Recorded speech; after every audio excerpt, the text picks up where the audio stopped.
So we get to the end of this matter and we see that the actions are refused, denied, dismissed. This application to have someone watched when they leave jail because of their beliefs is totally denied. And there are a whole bunch of claims that are made throughout this document. So what we're going to do now is go through it in reverse and demonstrate those claims. I'd like people to realize that it has been known that the police have been involved in Facebook for some time. The actions and the activities of certain groups or people within those groups demonstrate who they are. You shall know them by their fruits, or their inability to produce certain fruits. It could be a sheer denial or gathering people for the sheer objective of hatred that is being produced by the police themselves on social media. And at legislation levels, they've been given a right to go and do that. You have to consider that the police of a state have been given the right to undermine the people of a state. So orders were made. 128. I make the following orders. 1. Amended summons is dismissed. 2. Plaintiff to pay the defendant's costs. So the police have made a claim, or the state of New South Wales has made a claim to have the defendant monitored for 3 years with 55 conditions attached on top of the monitoring conditions, with a whole set of beliefs laid down by the state in an attempt to smear, tar and feather the defendant. And that attempt failed very miserably, in that this action, this request, is dismissed. But we know from page 1 that it is actively refused. I'd like you to remember it was the people of the states that agreed to unite in one indissoluble federal Commonwealth of Australia under the blessing of Almighty God. It was not the states that united. It was the people of the states that did the uniting. So the New South Wales Police, acting on behalf of the state of New South Wales, acting on behalf of the Attorney General, acting on behalf of the Governor, acting on behalf of the Crown in Right of New South Wales, have had an action dismissed by the Justice Julia Lonergan within the Supreme Court of New South Wales.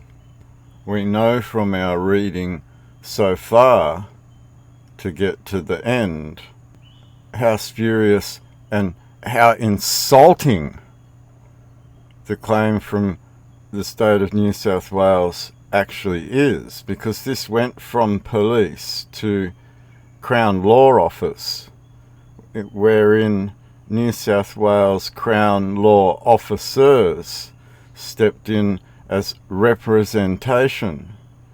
I believe Mr. Emmett and co. So as we read backwards, we start to realise that the Crown and all its agents went full force in full defence and attack of an idea No action impacted the state whatsoever at this stage, but the mere idea of something growing to a point where the state became questionable, but an idea caused them to react in such a large way.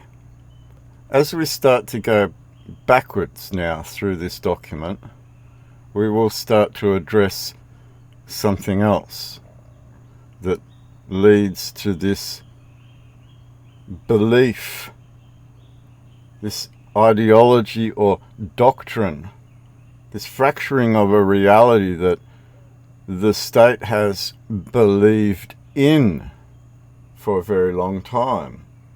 And what is false from the beginning can't become truth through passage of time. It will always remain false from the beginning. Throughout this paper, we also have to pay attention to the language that's used, especially by Justice Julia Lonergan, in that she lays out a legal language that defines a right that sits above the politics that she mentions while defining those rights. So as we look through this in reverse, we'll start to look at those rights and what they mean to both sides of the fence here. A history that has been purposefully obscured from the people of a land so that the result would be what this woke situation is around you. It is helping enable their ambitions or their goals.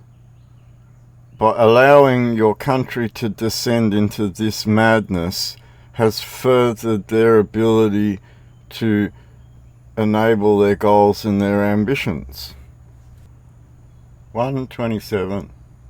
Fundamentally, however, I dismiss the plaintiff's amended summons because I am not satisfied to the requisite high degree of probability about the risk the defendant poses, and I cannot conclude that he presents an, quote, unacceptable risk, close quote, of committing a serious terrorism offence, if not kept under supervision under the proposed ISO or ESO.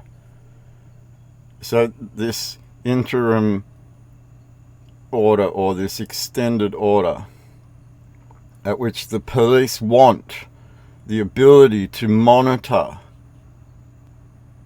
that they want to continue monitoring from this incarcerated position into this open air prison situation. That's what they're saying. We want the ability to continue treating the prisoner like he's still a prisoner when he goes out into the open air prison called Australia. He is a ward of state, and as guardians we must ensure that he doesn't influence the other wards of state. These actions that are requested in monitoring a ward of state are dismissed because said ward of state is realizing that God exists above the state. So this fundamentally is wrong. I cannot conclude that he presents an unacceptable risk. There is no ability to make that presentation, which is why the police have failed.